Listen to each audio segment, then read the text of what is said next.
From the idea that the moon landing was faked to the unsettling theory that the US government is secretly controlling the weather through HAARP, these are 15 of the most intriguing conspiracy theories ever shared on the Joe Rogan Experience. This takes us to the first clip, where Joe Rogan discusses the possibility of government assassinations. This is a conversation from episode 2218 with Sam Tripoli. However, things get a little weird when digging into surprising family ties in the government. It's not going to work. You can't bring back shame to lizard people. Yeah, they can't. They can't feel anything. For those who may not be familiar, John Hinckley Jr. is an American musician who became infamous for attempting to assassinate US President Ronald Reagan in 1981. And yes, Barack Obama and George W. Bush are actually distant relatives. The Bushes had dinner with the Hinckleys the night before Reagan got shot. And here's the craziest thing. What? Yeah. Is that crazy? Do you think, okay, I always thought Hinckley was a lone nut that was infatuated with Jodie Foster. However, the most surprising part isn't just that the Obamas had dinner with the Hinkleys.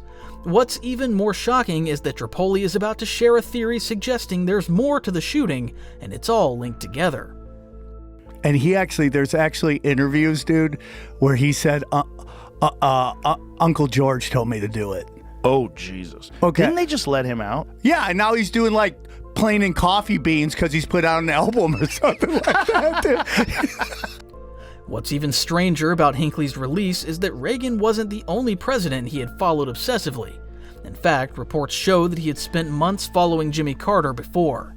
Listen to what Tripoli says next when Rogan asks him about it. What was his deal? Was he was like MK Ultra? Yeah, he was a little off. He was like the one family member that was a little off. A little off. Here's the craziest thing about that thing. The Hinckley that shoots at Reagan, he's the first one that can use the I'm mentally not capable of defending myself.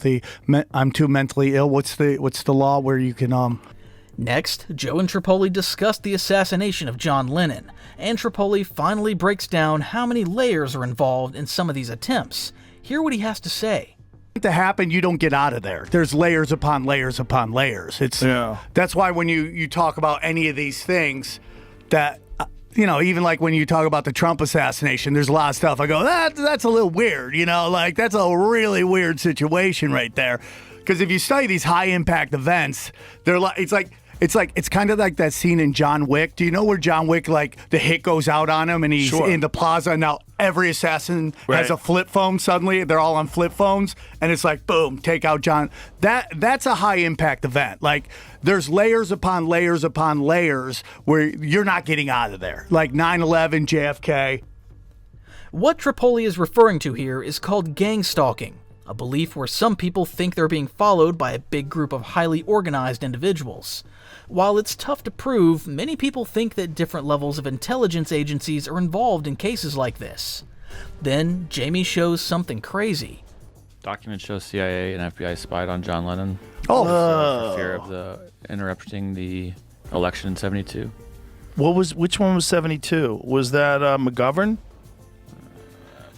I think that was when Hunter S. Thompson wrote Fear and Loathing on the Campaign Trail. McGovern and Nixon. Yeah, that was the one where Nixon won by the largest margin in history because McGovern's running mate, turns out he was cuckoo and had gotten electroshock therapy. Oh, dude. And didn't tell anybody about it. And did you ever see the press conference when he announced it? Bro, the dude looks like he just got out of the pool. He's fucking sweating. And they're like, you thought Tim Walsh was a bad VP. This guy, they're like, no. No, you can't be the vice president. But that's not all. There's even more to uncover, like the layers surrounding the Malcolm X assassination. The Malcolm X assassination? The guy who is giving him mouth-to-mouth at the end is a New York police officer that was so undercover that even, like, the New York police didn't know about it. It was this crazy, like, secret group within they didn't even go through, like, getting their badges and anything like that. They were, like, separated early and then infiltrated all of these organizations. Like, the guys who shot him were working with the FBI. The guy who's giving him CPR is a undercover New York PD. How exciting. Really, the funniest thing about the government trying to secretly join these groups is that sometimes they don't even realize who else is undercover. Tripoli even talks about how these mix-ups happened and says this. How exciting must it be to be an undercover dude? To be like deep. Imagine being like a fucking IDF soldier who's in Hamas. Dude, that's crazy. You're in Hamas. Yeah. You're in there. And you're so deep, too. You're so deep that no one even knows what your actual job is. And there's like, Israel doesn't play. Israel don't give a fuck. They don't give a fuck. They have a bunch of those dudes. Like infiltrated Everywhere. Hezbollah. Everywhere. They've got guys in everywhere. The That's how U.S. they blew government, everybody up with those pagers. Yeah, that's crazy. That pager thing is one of the most gangster moves in the history of espionage. And it's like you guys, Is that espionage, technically? No. Yeah, 100%. Is that what you call it? Yeah, it was 100. It's clandestine and all that stuff. Another example of theories linked to intelligence agencies is the idea of crisis actors. These are people who, as shown in certain photos, are believed to appear at various natural disasters or pose as different individuals in news reports. Coming up next, Joe Rogan talks about one of the creepiest moon landing conspiracies during his podcast with Ben Askren on MMA Show Episode 12. Most cryptic, weird things you'll ever see. These guys look like they just stole something and they're being questioned. I've never seen a video where people look like they're more full of shit than that video of the press conference from 1969. It's weird, man. It's weird. They're like fidgety and looking nervous, like they're getting away with something. So they didn't do it then? They might have done it. They might have been forced to say some things that they didn't want to say, and that could be part of it. Absolutely. They could have done it. But there's a lot of weirdness with the moon landing. Mm-hmm. Joe continues by suggesting that they might not have actually gone to the moon. He points out photos like where the flag doesn't seem to cast a shadow, or another image that some say shows a stagehand, evidence that the moon landing could have been staged. But pay attention to what Rogan says next, because there could be other explanations. If you wanted to have like a conspiracy to wrap your head around that's exciting, it's one of the best ones. Really, but who benefits from it? The United States government did. Askren asked who might gain something from the conspiracy theory, and Joe Rogan goes on to explain. It was the Nixon administration. People were just flat out full of shit. Well, yeah. I mean, they were just lying to people left and right back then. That's government, though. Yeah, but even more so then, because it was unchecked. There was no media. Social media. Yeah, there's nothing that would expose them for this. And this stuff, they would air it on TV once in 1969. You never see it again unless you watched it on film. There's no YouTube where you can go back and watch the... Joe Rogan is about to talk about a conspiracy involving NASA astronauts and trampolines. But before that, take a look at this. Real footage of NASA astronauts playing a game called Spaceball. It was created as a training exercise using a trampoline, yet when astronauts first landed on the moon, it didn't seem like the low-gravity environment we'd expect. Bouncing up in the air. Mm-hmm. Like, how are they doing that? Like, they never did. If you watch Apollo 11 when they were moving around on the surface of the moon, it's just like they're moving in slow motion. Mm-hmm. And then you go to whatever it was, like Apollo 14 or 15 when they were doing the trampoline thing. They're fucking flying through the air. Have you seen it? I've not. I know. I've never gotten to the moon thing. The flat Earth thing is ridiculous. Watch this. The last moon landing happened in December 1972 when Eugene Cernan supposedly walked on the moon. However, the video you're about to watch shows some very strange reactions and behavior from the astronauts who landed on the moon before him. Watch these guys bounce up in the air. It's like they're on some sort of wire, like they're being yanked up into the air. Oh, yeah.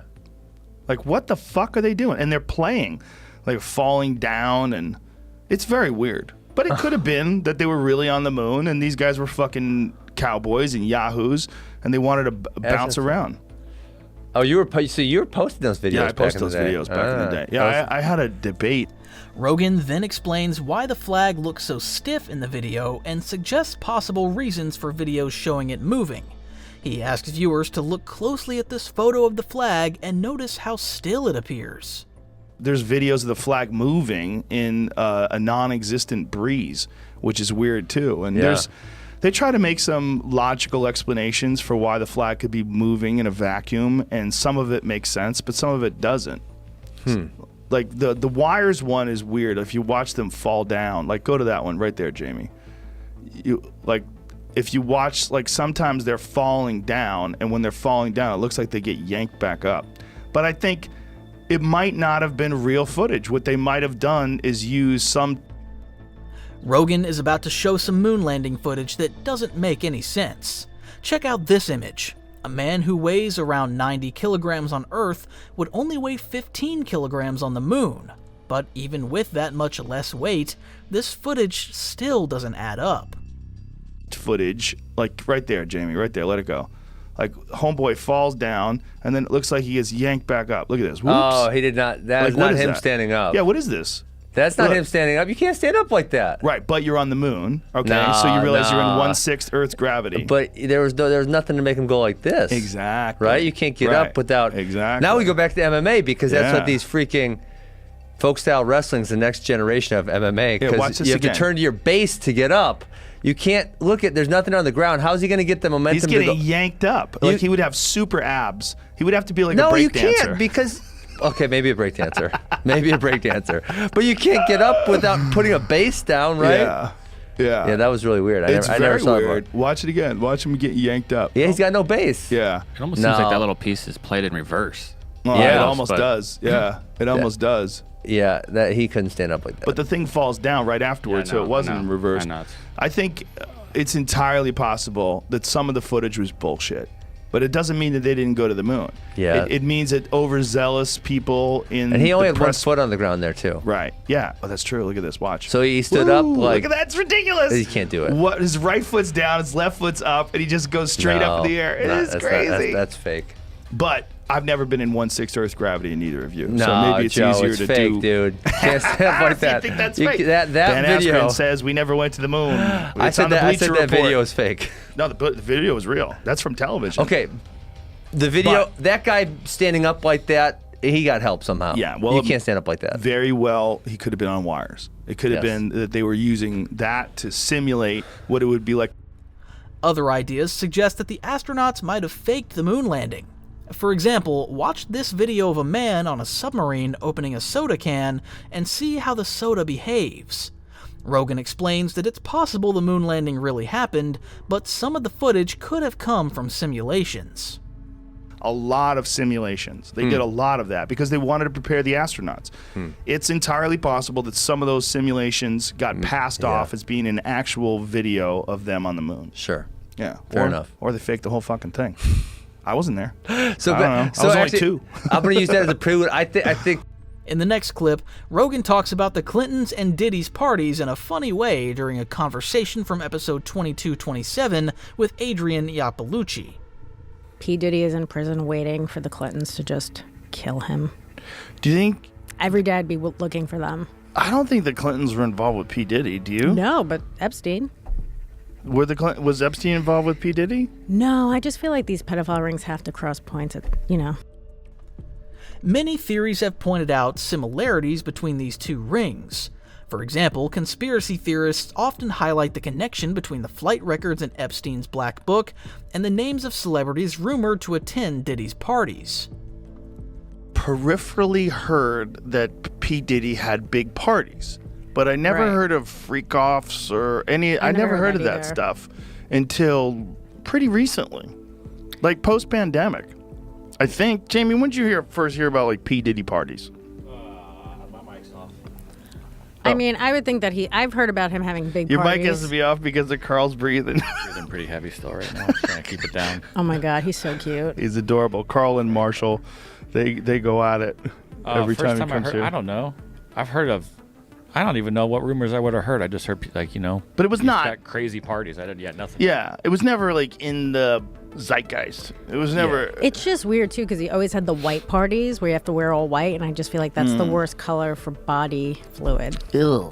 Yeah, right? Just shit. Maybe that's how blood. he kept track of who he fucked. He's like, that person's already gotten it. That person's already covered in disgusting stuff. The situation becomes more intense when Rogan talks about the accusations involving young children and singers and their link to Diddy's parties.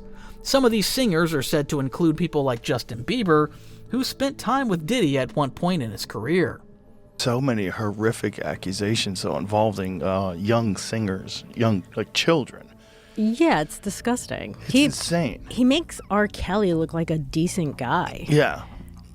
It's so crazy. It is crazy. And meanwhile, the guy was like hanging out with Oprah, hanging out with Obama. Jay-Z. Everybody. I'm sure the Clintons were there at some point. Maybe Bill. Adrian admits she's concerned she might get sued for discussing this, and Rogan then mentions that these well-known government officials likely want to keep their connections to the Epstein and Diddy cases secret. I don't think they want to sue anybody. I think they want to keep it on the DL, especially you, because you could just go on podcasts and talk about it. Not if I'm dead. I could talk about it till I'm dead. Let's see. If they haven't killed, there's so many. If they haven't killed Malice, there's so many people that they haven't killed. I'd be a fun kill though. They just come to the Bronx. It's like so easy to just kill me. Right. Anybody gets killed in the Bronx. Happens all the time. And nobody cares. Yeah, probably. They don't care. A few people would be upset, and then it would go away. My mom. Like Epstein. Like, yes. that kind of went away. It did go away. The guy who tried to kill Trump kind of went away. It did. Well, didn't that guy get shot, though? Yeah, he's dead. Yeah. But now he's gone. Poof, gone. No one talks about it. Next, Joe Rogan discusses Operation High Jump and the Nazis' connection to the government. This conversation comes from episode 1852 with Sam Tripoli. It begins with Sam talking about the father of Professor C.L.A. Schwab. For context, C.L.A. Schwab is the founder of the World Economic Forum. Yeah, have you ever looked into Klaus Schwab's, dad? No. Have you ever heard of New Schwabenland? New Schwabenland? You never heard of New Schwabenland? No. Have you ever heard of Operation High Jump? I knew I was going to love this podcast. No. Dude, What's Operation crazy. High Jump? What does that mean? Operation High Jump was created by Admiral Richard E. Byrd, a figure often linked to some of the most well-known conspiracy theories about the government. Byrd has been at the center of many stories, including ones about aliens and mysteries surrounding Antarctica. Tripoli provides further insights into how these theories came about. The U.S. government's like, something's going on with Antarctica. There's some activity up there. We want to find out what's going on. So they send this cat named Admiral Byrd up to investigate with a giant fleet, just a fleet to go bang, bro. You know? When was this? I think this was in the when was Eisenhower in? Was it the 50s? Yeah, it was 60s? Right around just either around World War II or right after it. And so they sent Admiral Byrd up to go find out, and according to his journal that they found much later, Tripoli is near the spot where the first Byrd expedition happened between 1928 and 1930. Another one followed not long after. These expeditions were some of the strangest cases where the government paid for a discovery, but later chose to keep it hidden. He basically met with UFOs, Nazi UFOs. What? Yes. Nazi UFOs? The Nazis... The Nazis had a flying saucer. Had made a deal, basically, working with What? You've never heard this? No. It's the greatest story ever, bro. It's the greatest story. story. So the Nazis made a deal with the aliens? Yes. Holy shit. For technology, and the deal was they were going to work together. Take a look at this, which lists some of the old resources linked to Byrd and is said to connect him to a lost diary. This diary supposedly mentions the Nazis and even alien UFO technology they used. But it gets stranger because, according to Tripoli, Byrd's missing diary also had many other shocking details. I know this sounds crazy. So basically the aliens go down and Klaus Schwab's dad go down and meet with Eisenhower. It's going to be like we could either do it one way or the other way. We could do it nice or we can do it the wrong way. And that's where they say Eisenhower made a deal with these aliens that they could kidnap people and do experiments, but they couldn't just do it anywhere. Another idea linked to this is that aliens might be connected to America's cave system network. Take a look at this map. It shows a heat map of missing people compared to the layout of America's cave systems. Strange, isn't it? Now, pay attention to what Tripoli says next. All these people have mysteriously disappeared in force. and they don't know you're not how. talking about the missing 411 like information. No. So missing 411 is the number of people that have been abducted? Yeah, and it's all really weird because they all have a lot of similar characteristics. German-born, like German background, highly intelligent, and I don't know how weird you want to get, bro. But remember, it all ties back to CLA Shab's father. Everything connects to him. Listen to this. So the area of Antarctica they went to was New Schwabenland. New Schwabenland. Do you think that's why he dresses with the space 100%. Dun, dun, dun, dun, dun, dun. So they're all in contact with the aliens. I think, well, dude, I mean, it gets into... See, a lot of people think this is about power and money. What do you think it's about? It's spiritual war, dude. These people got all the money and all the power. They got more than they could ever want. But is that the actual reason this is happening? Rogan and Tripoli talked about the true reason why this world order might want total control, and Sam shared his thoughts on it. I think it's done purposely. I think they're evil. I think they're at low. There's low frequency stuff going on, and they've made deals with people and things, and that's why things going on. In this next clip, Alex Jones talks to Joe Rogan about Operation Paperclip and how NASA brought Nazi scientists into their projects. This is from episode 1255 of their podcast. Paperclip? He didn't call it paperclip. He said our government brought those. The thing he would always say was... Yeah, but I think there was several waves. It's like 34,000 of them. Yeah, there was a lot of fucking Nazi scientists brought over on here. On YouTube, it says Operation Paperclip was anywhere from like 1,200 to 1,500 scientists. Search engine. The total number of admitted congressional hearings in the 1970s. Operation Paperclip. Frank Church Committee in the 70s released it. I believe the number's 34,200 and something. Look it up. Just like I told you, they gave people symbols. You pulled it up. The specific division of this operation grew to more than 2,000 members, a surprising number that doesn't even show the full scope of Operation Paperclip. Jones then explains who was truly in charge of it. Fascinating. They brought those people over here, and that's where the space program came from. That's why I wore this shirt, not as a sick joke. They already had the CIA that was OSS. Okay. The CIA is OSS? That's all on record. Okay. I'm glad you questioned me. No, hey, but I don't know what that means. CIA. What is OSS again? Office of Special Plans. That was before the CIA. And then the CIA came up. Office of Strategic Sort Plans. of like... the Office of Strategic Services. Like what was before the SEALs? What Jesse Ventura was in? No, the Jesse Ventura wasn't in that. He was an auxiliary of the Navy.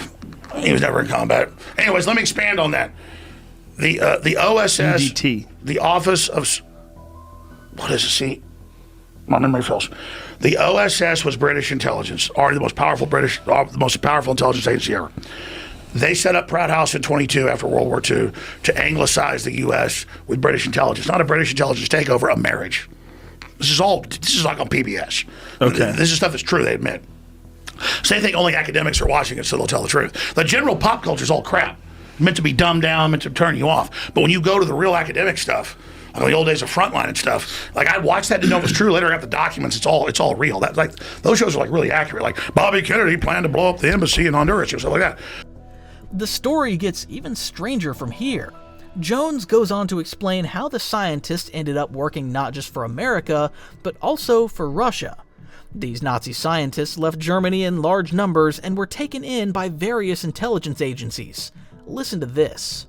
Sketched for Hitler this plan to drop atomic bombs that they hadn't developed yet. So when you see Red Skull, Marvel comic, they've got a big bomber to blow up New York. Yeah. It wasn't a bomber, it was a space plane. And it was about half the size, but looked just like this. And the Germans, actually, some of their scientists went to the Russians. Remember when the Russians tried to build their space shuttle and it was half the size? Mm-hmm. That was actually the German plan. And it all connects to the British intelligence agency that joined forces with the US, as Jones is about to explain here. So look, the reason I'm wearing this is to explain this is a gateway to all of it. So you have British intelligence that had won World War I, even though Germany had way more advanced technology. They then take over. British intelligence basically merges with the U.S., And then the Germans and others say we've got to go way ahead in technology. It was all theoretical in labs, but they couldn't mass deploy it. They didn't have enough machine shops and systems to build it. And U.S. Special Forces went on suicide missions and blew up the underground. But when the Nazis took control and became part of the government systems, everything got much more complex. Rogan then asks about the CIA's role in all of this, and Alex Jones breaks it down. Take a look at this. So now the Nazis are over here and they go, listen, you don't want them running everything. And they go to Eisenhower and they say, we want to launch a off-base breakaway civilization where you compartmentalize things, forget empires, and you have a new ruling class of technological elites. And then the elites are all in charge. The public's watching TV, and we'll give them widgets and foundation series type things to divert them. This is all in the documents. And let them try to run an empire. We'll build a whole new empire. And so Eisenhower gives a speech, he doesn't just say military-industrial complex. He says the technological elite. Watch the full 21-minute speech, his farewell address in 62. He says, or 61, he says, you need to watch out about the scientists because he said no to the NASA plan. This might sound unbelievable, but it gets even wilder. Jones explains that in his farewell speech, Eisenhower warned people about the rise of a technological elite. He cautioned the public to keep an eye on scientists, because, according to Jones, NASA has plans to create its own society of technological elites.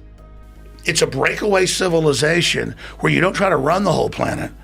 You siphon off resources and build a whole new advanced system, and then you play everybody off against each other and collapse it. So when I say, what is NASA? If we could take NASA back over, it's bigger than the CIA. It's the real government. The spaceships and the stuff, that's all PR. In our next clip, Joe Rogan talks with Donald Trump about the JFK files and UFO existence. This conversation happened during episode 2219 of the show. One of the things that I want to talk to you about is the JFK files. And one of the things that you said was that if they showed you what they showed me, this was your quote, you wouldn't want people to know it either. So I opened them up partially. I was met from good people. I mean, good people.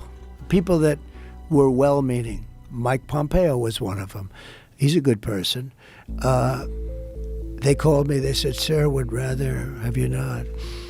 And I did open them. But I was asked by some people. Trump also brings up the fact that there's controversy surrounding Martin Luther King and does his best to explain why he doesn't want to release the JFK files. Many people believe these files might reveal a connection between the government and JFK's assassination.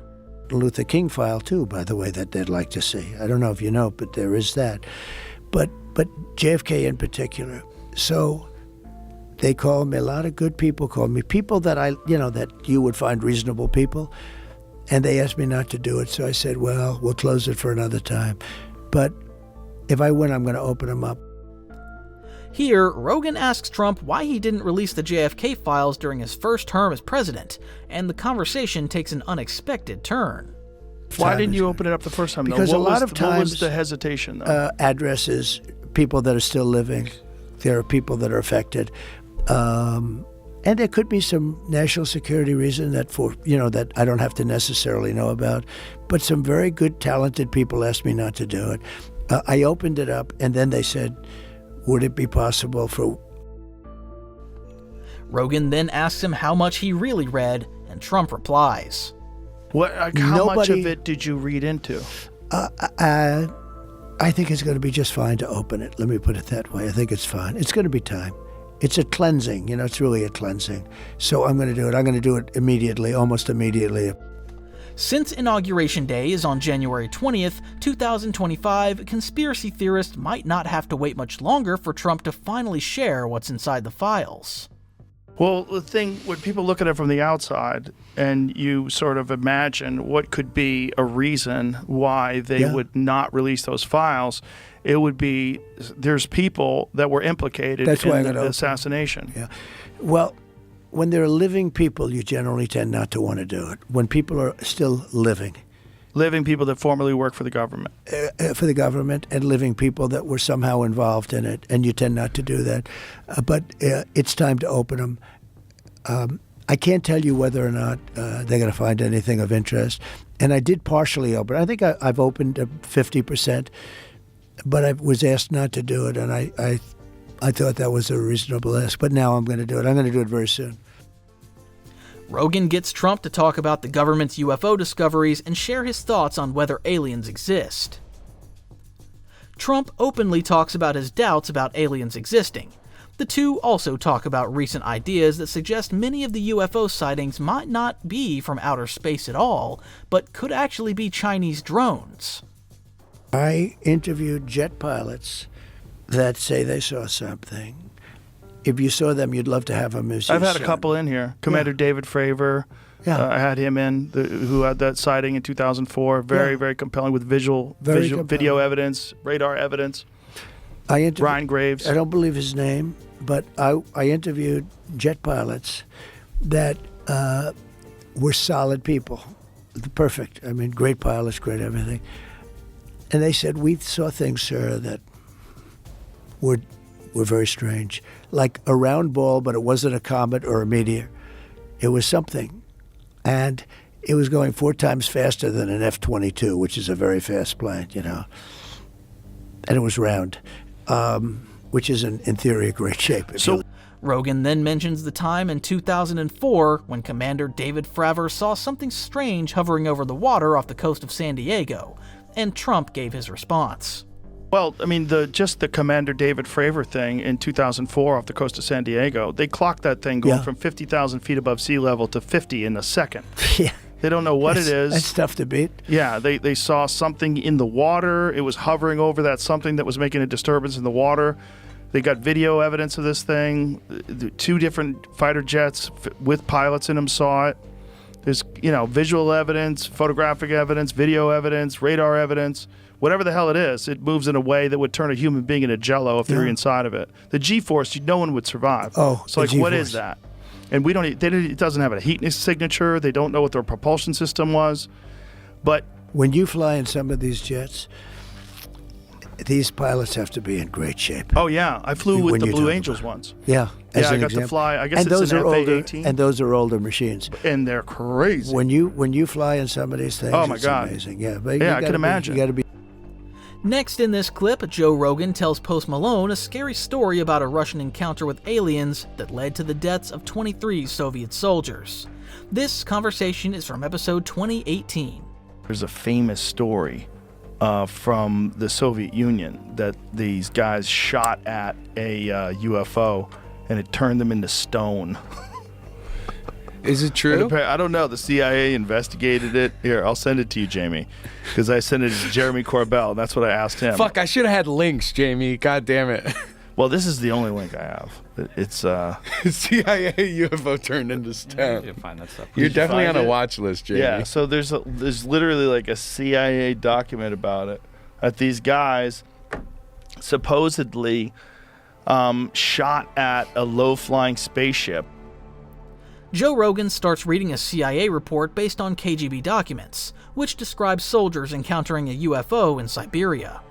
Look at it. According to the KGB materials, a quite low-flying spaceship in the shape of a saucer appeared above a military unit that was conducting routine training maneuvers. For unknown reasons, somebody unexpectedly launched a surface-to-air missile and hit the UFO. It fell to Earth not far away, and 5 short humanoids with large heads and large black eyes emerged from it. It is stated in the testimonies by the 2 soldiers who remained alive that after freeing themselves from the debris, the aliens came close together and then merged into a single object that acquired a spherical shape. That object began to buzz and hiss sharply and then became brilliant white. In a few seconds, the spheres grew much bigger and exploded by flaring up with an extremely bright light. At that very instant, 23 soldiers who had watched the phenomenon turned into stone poles. Poles. Yeah, only 2 soldiers who stood in the shade and were less exposed to the luminous explosion survived. Rogan continues to read the KGB report that confirmed the soldiers were turned into limestones. KGB report goes on to say that the remains of the UFO and the petrified soldiers were transferred to a secret scientific research institution near Moscow. Specialists assume that a source of energy that is still unknown to Earthlings instantly changed the structure of the soldiers' living organisms, having transformed it into a substance whose molecular composition is no different from that of limestone. Oh my God. It turned them into limestone. Turned them literally into limestone. The incident in the U.S. is believed to have happened in 1942. While there's no physical proof of this specific spacecraft, we can't say for sure that it didn't occur. After all, this wouldn't be the first time the government has kept extraterrestrial findings secret. Joe Rogan reads the final part of the CIA document that explores how advanced alien technology could be. Representative stated, if the KGB file corresponds to reality, this is an extremely menacing case. The aliens possess such weapons and technology that go beyond all our assumptions. They can stand up for themselves if attacked. But the thing is, they're saying if the file corresponds to reality, that means there's a question. If this is real, they're tough. Yeah, they can fuck with you. They both talked about the idea that some of the so-called alien technology might not be alien at all. Joe wondered if it could just be a trick. Could the government be using aliens as an excuse to hide their secret projects? To me, I think some of it has to be ours. I think some of it has to be like super advanced drone technology that we don't want everyone knowing about. And it's probably some black ops shit. But I don't think that's all of it. I think it's also possible that we've been visited. It just makes sense. It sounds so stupid. That's part of the problem of even talking about it, because it sounds dumb, because there's no evidence. So you have to believe in something where there's no evidence of it other than like some blurry photographs. But then when you just think about the size of the universe itself and the fact that we exist here on this planet. We're real. We know. The Post explains that even without strong proof, many people still believe at least a little in the existence of aliens. I don't know. It's so weird, man. I don't know. And you're talking about the oh shit moment. I think we've been so like normalized to it, like E.T., all this shit, growing up watching this shit, to where it's like, yeah, no shit. Everyone, no matter what the surveys say or anything, everyone thinks there's like something going on. Everyone, yeah. There's a few people that still are very incredulous.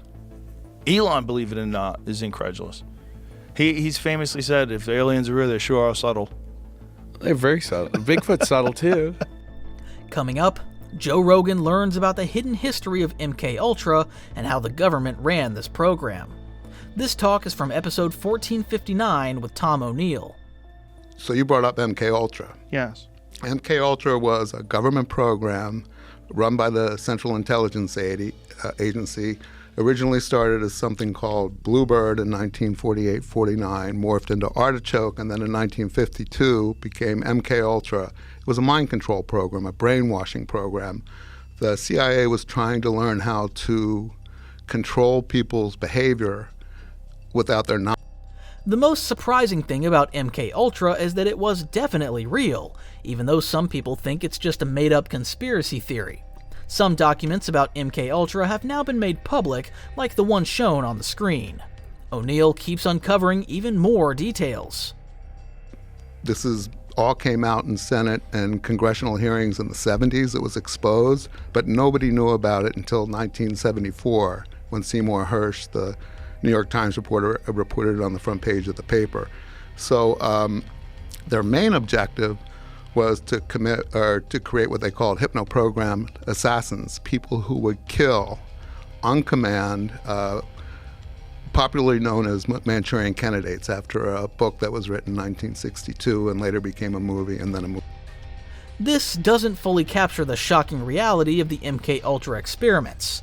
The MKUltra program used long-lasting hypnosis, drugs, and other frightening methods to turn people into killers and more, with the aim of making them work for the government. There's even a theory that the well-known serial killer Charles Manson was one of the people tested. Listen to what O'Neill says about this to Rogan. The people would be, through drugs and hypnotism, the objective was to get people to go and commit an act of murder against their moral code and have no memory of their programming and be amnesic even of the act after the fact often.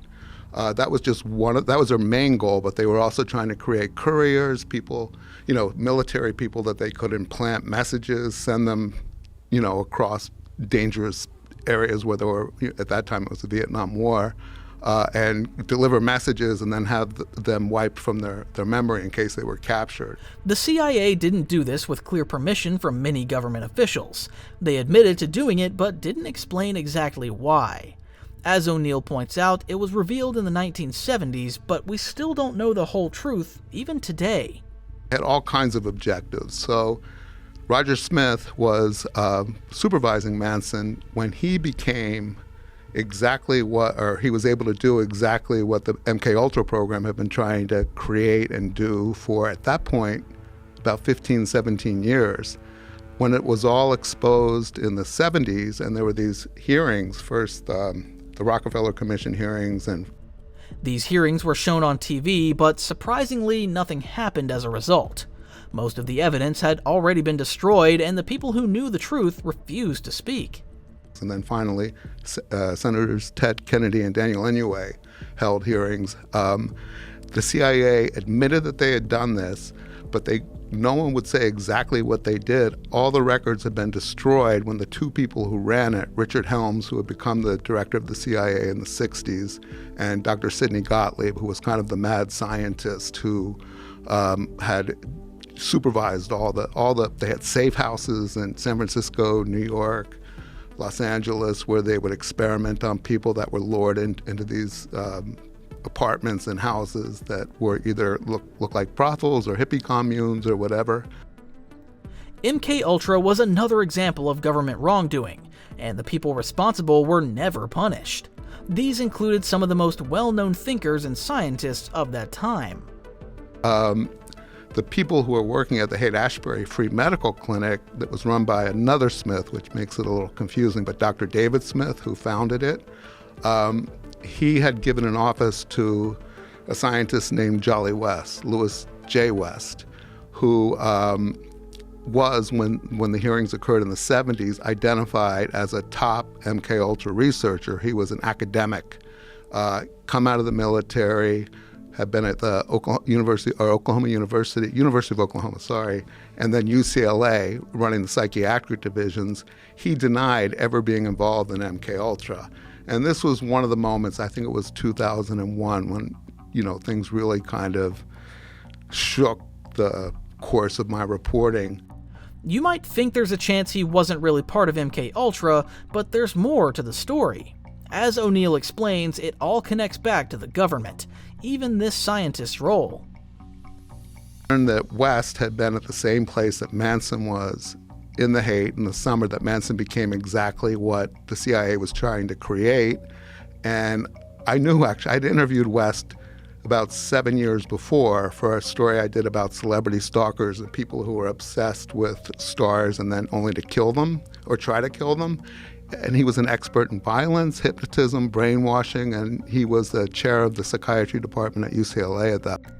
The investigation this scientist conducted during his time at UCLA closely resembles the MK Ultra experiments. While that connection alone is enough to make West seem suspicious, there's much more to the story. Just listen to what O'Neill says next. He was dead when his name came up in the Manson story, and there wasn't a lot of, I guess there was a lot of Google then, or a little bit, but when I did a little research, I found out that there had been these allegations that he'd been involved in MK Ultra. He always denied it. He was never prosecuted, never even investigated. He went to his grave threatening to sue anybody that said he would have anything to do with this kind of a program. Those actions don't seem like something an innocent man would do. O'Neill also mentions that he had to work hard to get access to UCLA's files on West, and it was then that he found something that could prove West was guilty. And it was intuition, gut. I just thought there might be something there, and sure enough, I eventually found it. It was correspondence between Jolly West and Sidney Gottlieb, the doctor that ran MK Ultra, beginning in 1953, about conducting experiments on people without their knowledge to get them to have amnesia of the acts after they were programmed, and everything that he had been accused of and denied, he did. Not only did he do it, he created the blueprint for the whole program with Gottlieb. At some point during the MK Ultra experiments, he and other researcher were in charge of giving an elephant a very high dose of LSD, which ended up killing the animal. Joe then compared MK Ultra to another secret CIA project called Operation Midnight Climax, where men were taken to brothels and secretly given LSD.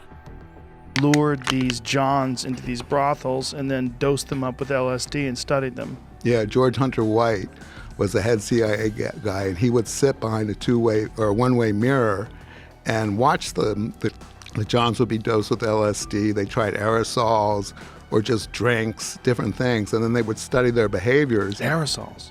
Yeah, aerosol sprays. Really? Yeah. But that would get the prostitutes too then, no? No, the prostitutes would get them in there, and then they go to the bathroom or something, or to be in the bathroom. Yeah. Oh, and again, the problem is the records are so scant because Helms ordered Gottlieb to destroy all the records in 1973 when the two men left the agency. Many conspiracy theorists think these experiments were mostly successful, and some even believe that these methods are still being used today. Next, Joe and Elon discuss why they think aliens probably aren't real. Elon argues that there's no strong photo evidence and gives other convincing reasons to support his doubts. This is from episode 1609. There's something called like the Fermi paradox of like, where are the aliens? Yeah. So, where are the aliens? I think it was Carl Sagan that said like, if there either are a lot of aliens or none, and they're equally terrifying. Elon argues that if aliens exist, there should be at least one clear, undeniable photo as evidence. They also talk about how easy it is to edit images in today's digital world. And I want to be clear, like, to the best of my knowledge, there is no evidence for alien life on Earth. There's no evidence for alien life. There's no direct evidence for alien life. No, and if somebody says, "Oh, what about this alien sighting or whatever?" I'm like, listen, it's got to be at least as good as a 7-Eleven or ATM cam. Okay, it's like if somebody's got at least like an iPhone 1 level camera, like something, The problem with that is it's just too easy to fake things today too. Yeah, sure. They should at least try hard in faking it. Are you familiar with the use of AI and sophisticated editing tools? It's almost impossible to tell what's real and what's fake now. Just look at this supposed picture of an alien UFO. Do you believe it? In response to Elon's doubts, Joe shares a story about a military commander who saw a UFO and described its advanced technology. But even with that, Elon wasn't convinced at all. David Fravor's account of the Tic Tac UFO that he encountered off of the coast of San Diego? Lex Friedman? Yeah. Lex Friedman interviewed him on his podcast, and I interviewed him as well. And if you ever get a chance to listen to Lex's conversation with him, it's really excellent. But this guy is a naval fighter pilot, and he talked about this thing that they tracked on radar that went from more than 60,000 feet above sea level to 1 foot in less than a second. Shaped like a Tic Tac, no visible sign of propulsion, blocked radar, actively jammed their tracking systems, and then went to their predetermined point that they were supposed to, that the fighter jet was supposed to scramble to, went to it 30 miles away in, a couple seconds. Like, they have no idea how it did it. They don't know what it is. Okay. And these guys that were working for the Navy off the coast said they had encountered them several times. They didn't know what they were. They didn't know what to do. What, do they have, they just did photo nothing. or something? They do. They have video of it. Okay. They have video of it. They have, there's, you ever see the New York Times article that came out in 2017 about this stuff? I don't know. Yeah, there was The conversation changes when Joe asks a fascinating question. If aliens exist, would they want to show themselves to us? Elon replies sarcastically. Joe then asks Elon how often he thinks about aliens while getting ready to send humans to Mars, but Joe is surprised by Elon's answer. Or do you think they would just be observing and making sure we don't blow ourselves up? Would I don't know, if man. you were They're an alien real. civilization? They sure are subtle. I mean, if they wanted us to know, obviously they could just, for sure, show up and walk down Main Street, Right. like, hey, I'm an alien, check me out, Right. Here's my spaceship, I just land in the middle of Times Square. I'll be like, right. Okay. Or hover over downtown LA. Yeah. Yeah. We were like, okay, we believe you. Yeah. So whatever they are very subtle, these aliens. How often do you think about it? None, zero. Zero? Even though you're thinking about interplanetary travel, you don't really think about aliens. No, I mean, if they show up, I'm like, great, okay, now this is new information. But we... well, yeah. What an interesting way of putting it. This is new information. This is new information. Like, where were you guys up till now? Yeah. Elon insists on solid proof of extraterrestrial life. He says that although archaeologists have found many ancient objects, none of them show technology that humans couldn't have made back then. Going all over the world looking at things, there's this people, like if we were to find something like, let's say, like a cube of titanium, just like a 1-inch cube of titanium, say in the middle of the pyramid, I'd be like, aliens for sure. There's no way they could have made titanium back then. There's no way. That's hard. That's all. One little, didn't even need a computer. Like a computer would be like, hey, wow, computers, they didn't have computers back then, so it must be aliens. But even just like some advanced metallurgy, anything, like we can say anything like that. Right. Nothing like that that we could point to that we can't do. Everything that we found archaeologically is consistent with the time, the technology they had at that time. Archaeologically. Yes. Yeah. So you're just talking about old stuff. Yeah. Yeah, just throughout history. It's not like like if aliens visited, there'd be something buried somewhere, you'd think. We haven't seen anything. So anyway, I mean, maybe there are aliens, but they're very subtle. If there are, they're just... Next, Travis Walton talks about his experience with the UFO while working in the woods. He was not only close to the craft, but he also believes he had an energy connection with it. This is from episode number 1597. Let's take it back to the day that this happened. You're 22, you're logging, you're in the woods. Tell me what happened. Well, it's just, when you're done working, hard physical labor, everybody's kind of jacked up, and there was a whole lot of chatter in the car. We're just talking away, it's starting to get dark. We just loaded up our equipment. We're headed out. And I looked up ahead, and I saw this kind of glow coming through the trees. First, I thought, no big deal. It was deer hunting season. Thought maybe there was some hunters camped up on the hill up there. Maybe light shining through a tent. It was still something really strange, kind of caught my eye. And one by one, the other guys in the crew started looking, but nobody said, "Oh my God, what's that?" or anything like that. It was just kind of an idle curiosity at first. But when we burst into the clearing where we could see the source of this glow, a group of loggers, including 22-year-old Travis Walton, had a strange experience while driving home after a long day working in the woods. As they were leaving, Travis saw a strange light in the woods. At first, he ignored it, but as they got closer, the light caught everyone's attention. When they reached the source of the glow, they were shocked to see a UFO hovering in front of them, shining brightly. So what did the craft itself look like? It was a classic disc-shaped craft. Years later,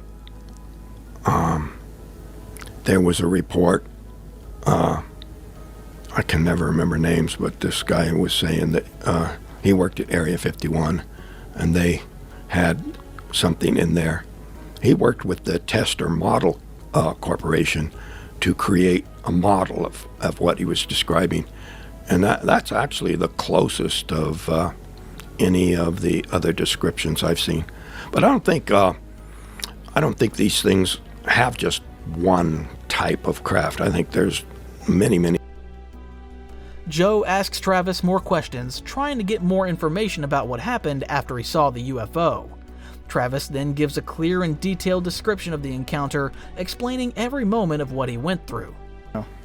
So you see this thing, this disc-shaped craft, and then what happens? It started to move and started to get louder. Louder? Yeah.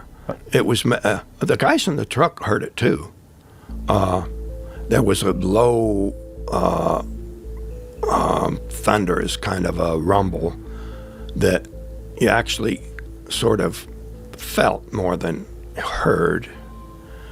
And then there were other high-pitched frequencies. I was talking to a group of students from a technical college, and they were really interested in what the sound was like to try to, compare that with theories that they had concerning what might be their propulsion. But the increase in volume, it suddenly got louder as it started to move. And, at the same time, the guys in the truck were screaming, "Get away from there, let's go, get back in the truck, let's go."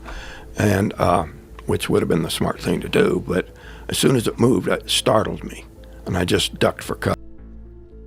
Travis describes a strange burst of energy from the UFO. When he got closer to it, he thinks the burst might not have been intentional. Instead, he believes being so close to the UFO may have let its energy field pass through his body. When I jumped for cover, I went down and forward to reach where the log would hide me. And that brought me closer to it.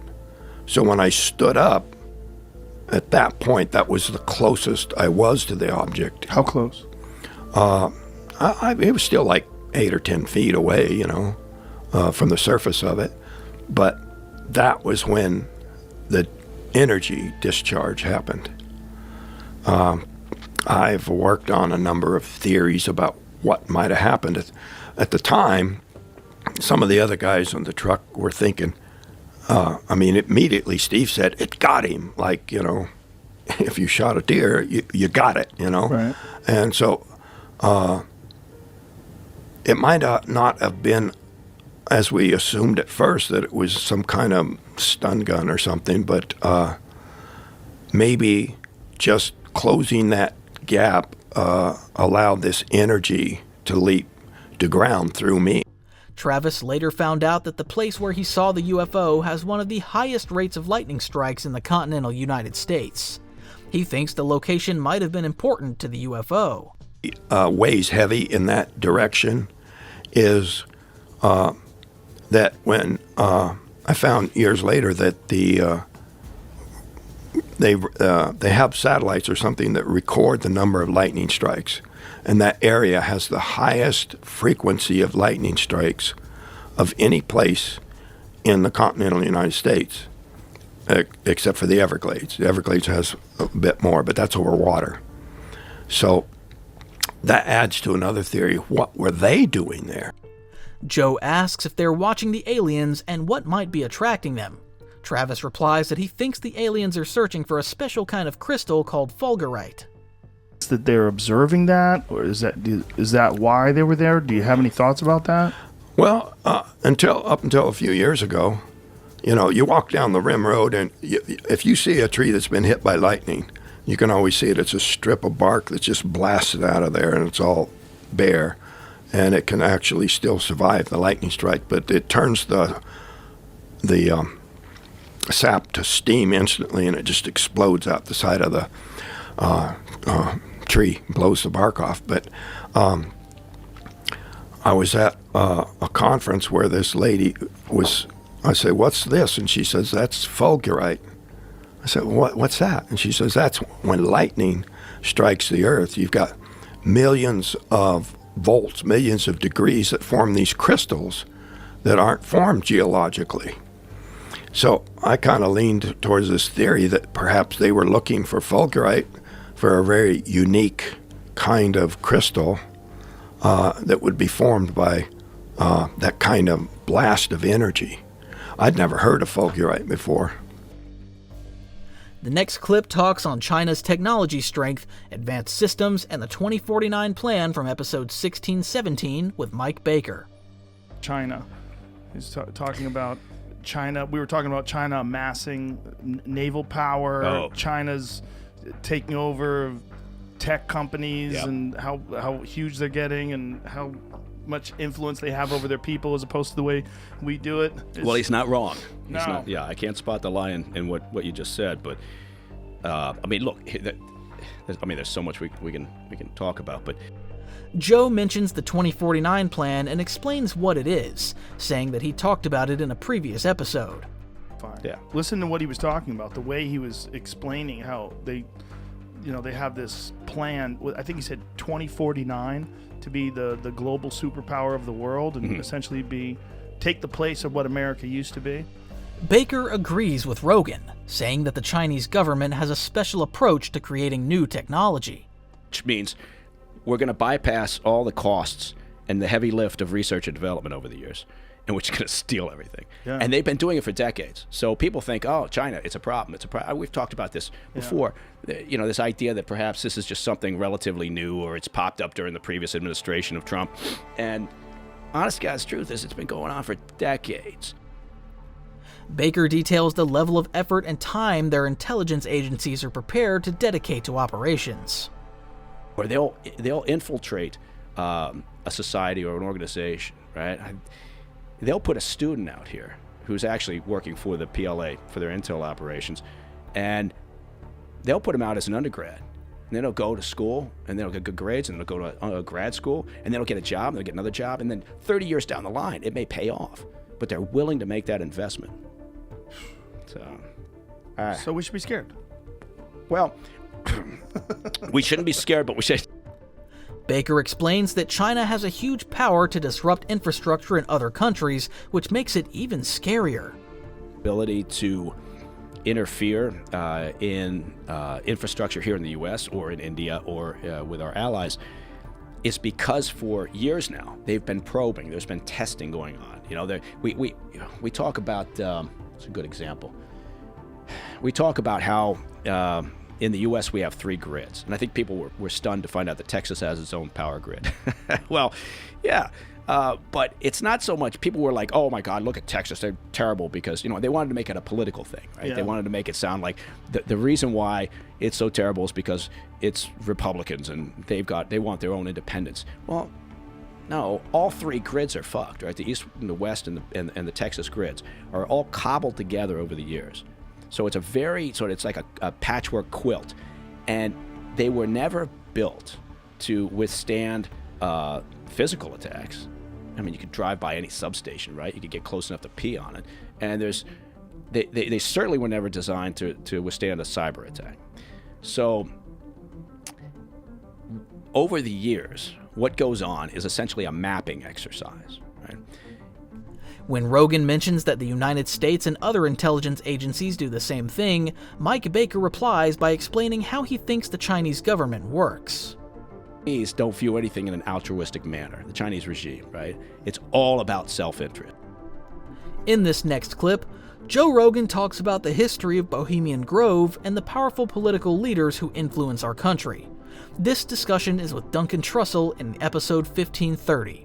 It all begins with Joe Rogan praising Alex Jones and then saying this. So he's also the one who told me about Bohemian Grove. Well, I actually watched it. I think this tape was actually made before I met him. So he went and snuck in to this place where like former presidents go. There's a photograph of it's Ronald Reagan with Herbert Walker Bush and a couple other people all standing around.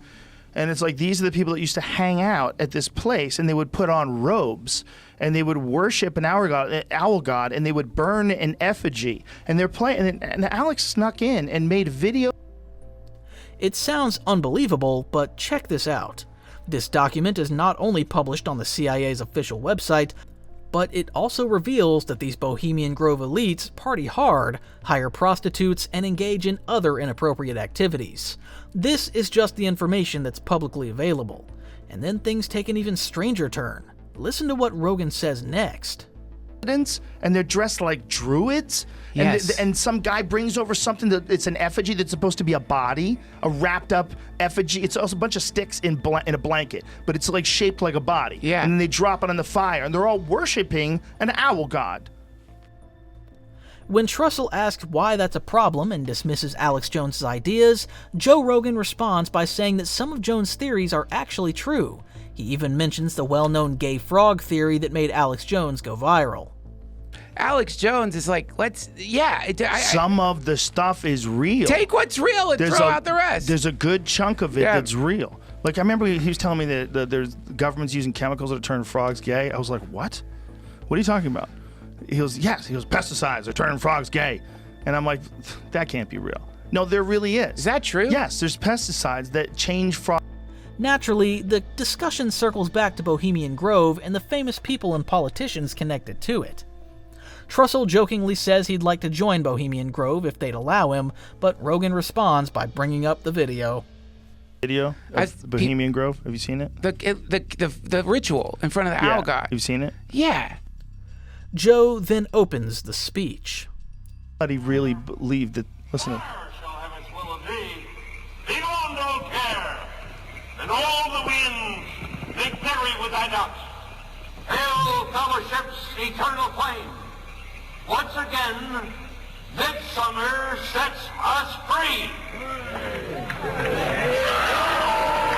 And now they're lighting the effigy on fire, and everybody's cheering.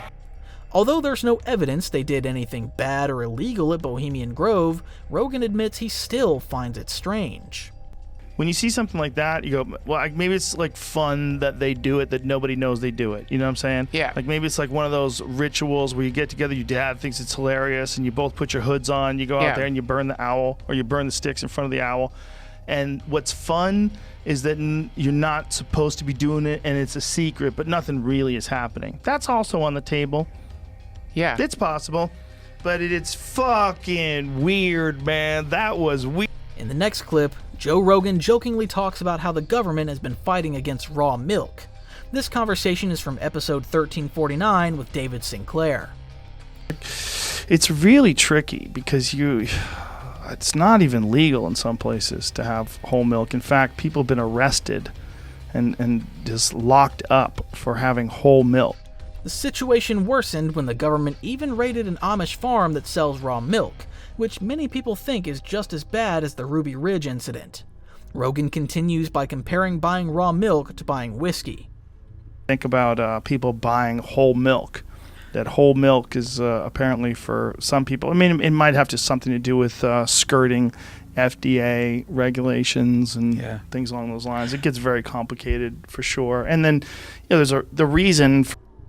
But as Joe is about to explain, that's not the only reason the government targets these raw milk health groups. Listen to what he has to say. An attack on food freedom? Federal agents organize a sting operation against a tiny raw milk buying club and ignore more serious food safety concerns.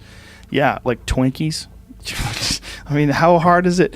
Look, you can, I'm sure, get food poisoning from spoiled milk. Instead, Rogan says that these agents are using taxpayer money to steal frozen meat and raw milk. Agents? Who are these assholes that are getting paid government money from our taxes to steal frozen? But it doesn't stop there. He also points out that other countries have access to foods like raw milk, and that our wheat has been genetically altered, causing gluten-related problems. Right. Yeah, their bread is better. They have bread that is not from they don't have modern wheat. So the wheat that they have is not engineered to have more complex glutens and higher yield like we do. Coming up, Joe hears an intriguing story from Bob Lazar about his time at a UFO during his work at Area 51. This chat is from episode 1315. Back to first day on the job. You accept a job. They take you out there. Yeah. It's, the first day really, I didn't really get to see a whole lot. The first day was essentially just paperwork. That's when I flew into Area 51 proper. And I left McCarran Airport and flew what they call the Janet flights. Just, a passenger plane from Las Vegas to Area 51. And it was really just going through a mountain of paperwork that day, from security clearances to God, it was like 2 or 3 hours of just solid paperwork, and that was really an uneventful first day. When did things get weird? When did you realize? Like, at what point in time did you say, hey? Bob Lazar explained how he was trying to return to the scientific field and began sending out resumes. One of them ended up with Ed Teller, a famous physicist and chemical engineer. Teller decided to recommend Bob to EG&G, a defense contractor deeply involved in weapons research during the Cold War. After a few interviews, Bob was offered a job, but he was given almost no details about what it involved. He was only told he'd be working at some test sites. It wasn't until he arrived that he realized he'd been hired to work at Area 51. When did things get weird? When did you realize? Like, at what point in time did you say, hey, this is not normal work? Like, this doesn't even seem like it's from this planet. That, I can't tell you what day that occurred on because so much time has gone by, the days have kind of fused into one, and I can't separate the days. Was it a slow burn, or was there a moment of recognition? Well, the first inkling I had was when I came in. There's this facility that is at S4. It's in the side of a mountain. And normally we had pulled in with the bus and gone around the front through a normal double door. This time that I went in, there were hangar doors open. I went in through the hangar door, and in the hangar door was the disc, the flying saucer that I worked on. I saw it sitting there, and we walked by it. It had a little American flag stuck on the side, and I thought, oh my God, this finally explains all the flying saucer stories. This is just an advanced fighter, and this is fucking hilarious. Bob remembers meeting his lab partner, who eagerly talked about the odd and mysterious events happening at the test site. However, what amazed Bob the most was a reactor he saw that looked like it came from another world. The first time I had seen anything that was weird, it was sometime later that I was introduced to my lab partner, Barry, and we had some of the subcomponents of the craft in the lab, and Barry was very anxious to get a new lab partner, so he was very talkative and couldn't wait to show me different things. And it was in the demonstration of the reactor working where it caught my attention to where this is technology that doesn't even exist. So, I mean, that was the first time I knew that this is really something different. What was it? Joe asks Bob for a clear answer, wanting a simple and detailed explanation of exactly what Bob saw. What was it? What was it about this reactor that made you think that it didn't exist technologically? Well, it was I actually have to back up because there were some briefings that I read before that certainly gave me the impression that this was going to be a weird job, but this was the first hands-on thing. This was a small reactor about the size of a hemisphere, about the size of a basketball, on a metal plate, and when it was running, it produced a gravitational field of its own. Now, this is something that we can't do. We can't produce any gravity. The only way we get gravity is from large quantities of mass. But there's no machine we can have that turns on that makes gravity. Like, you can turn on an electromagnet and it makes a magnetic field. We can't make a gravitational field. Anyway, this device was producing that. And Barry said, almost like he was bragging, go ahead, try and touch the sphere. And I couldn't. It pushed my hands away, just like two like poles of a magnet. So that was... so like when you take two magnets and you try to press them together and they push against each other? Yeah, that kind of cushion feeling, but you can't get them together. The closer you put them, the more they push. But and you felt that physically with my your hand? Yeah, now there's nothing... For Bob, this experience matched exactly what he had learned during the first day briefing at work. The goal of the project was to take apart the alien craft, understand how it worked, and find a way to recreate its technology using materials available to Earth. Bob said there were several alien crafts being studied, and he even got the chance to see the inside of one. To look inside the craft on only one occasion, and this was important because where the reactor sat might have been critical to how it operated, since everything operates without any interconnection, so the placement of components might be critical. So they allowed me to go inside and look at it. Again, I forgot where the hell I am. So you're going into this craft, and what are you thinking when you're inside of it? Like, what are you seeing? It's a very ominous feeling because there are no, first of all, everything is one color. It's like a dark pewter color, and there are no right angles anywhere. It's as if somebody took, I've said this before, somebody took a model and fashioned it out of wax and then heated it just for a short time so everything melted. Everything looks like it's fused together. Everything has a radius of curvature where two items meet. It's a really weird looking thing. Bob shares his story of stepping into a UFO. He tells Joe everything from how huge it was to its strange alien design. He clearly remembers how unreal it felt to stand inside a spaceship made for beings much smaller than him. For something that's much smaller than a human being. Yeah, you can't really stand up till you get to the very center of it. And how tall are you? I'm 5'10". And what do you think this was designed for? I'd say something close to half my height. Wow. So these little 3-foot tallish creatures. Yeah, and the seats were small too. I mean, obviously it was made, for something small. But there is no, there's nothing else in there. There's just seats, the reactor, and some of the subcomponents. There's no control panels. There's no bathroom. There's no decorative components or artwork or anything that you would recognize or trim. I mean, it's just a very bare bones thing. You're not seeing any screens? Well, there are archways around it that are part of the superstructure, and one of the archways can become transparent. When I was in there was another group working on one of the archways, and you could call that a screen, more or less. So through that archway, it would maintain the solidity, the solid, whatever metal it was. Yeah. But you could see through it? Yeah, it just became transparent. Yeah. I saw that happen once or twice before I left. Bob Lazar explains the test they did on the UFO, describing how the craft broke some basic laws of physics as we know them. Seeing these tests happen challenged many of his core beliefs about how the universe works.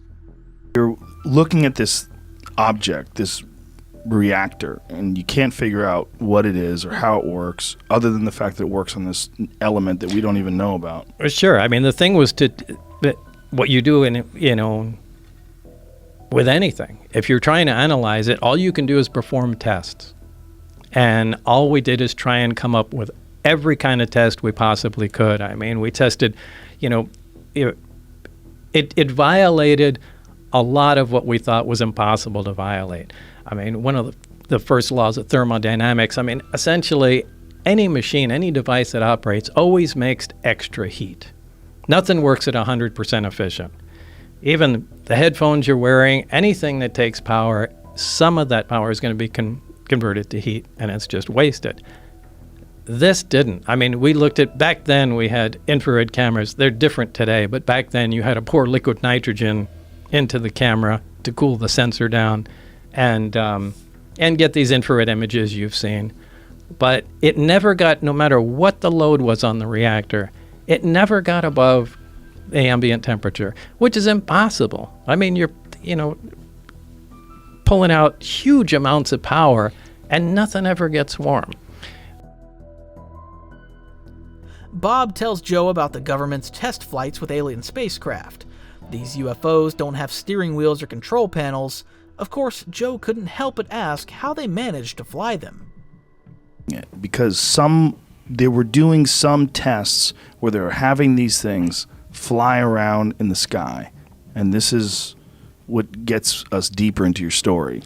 Right. I was out there for one test. Right. In fact, I was with Barry in the lab, and Dennis came in and said, we're about to run a test. Why don't you guys come out? Or I think he said, Barry, why don't you come out here and bring Bob with you? We went out there, and the craft was already outside the hangar and was just preparing to lift off. Now, they were in communication with somebody in the craft. So there was a person in the craft? Yeah, there was certainly a person in there. Now, it's not a comfortable place to be in because it's small. So the guy has to be sitting on the floor in the middle, my best guess. And this is the same specific craft that you worked on because that was the only craft that you were in. The only one that I touched and worked on. And it quietly lifted off the ground, which was incredibly impressive to see. Quietly or silently? Well, quietly, because it make some sort of a noise? It produced a little corona discharge from the bottom. A corona discharge is kind of a high voltage brush, little bluish glow discharge. As it was lifting off the ground, you can hear a slight hiss sound. Now, as soon as it cleared the ground by about 5 or 10 feet, maybe even less than that, the hissing stopped and the blue glow disappeared. So it lifted off quietly and then it hovered silently, if you want to be specific. Coming up next, Joe Rogan and his guests talk about interesting time travel ideas. This is a discussion from episode 1821 with Bert Kreischer and Tony Hinchcliffe. Joe explains that once someone builds a time machine, anyone in the future could travel back to the moment it was created. In a way, a time machine would work more like a road than just a single gadget. But wait until you hear what he says next. It gets really mind-bending. So all time ceases to be linear. So there's no like tomorrow will be Wednesday and the next day will be Thursday. No. It's everything happens everywhere all at once. So people can travel back and forth through time. You can never own anything because someone could just travel through time and take it away from you when you weren't looking. Like as time travel gets more and more sophisticated, you can go back and forth in time while you're talking to people. At this moment, Rogan is explaining the difference between two views in time. One is the presentist view, where only the present moment is real. The other is the block view, where all events in time, past, present, and future, exist at the same time. Rogan adds that if the block view is true, it would completely change how we see and live life. The world itself would be completely unrecognizable because time would mean nothing. You'd be able to travel back and forth through time.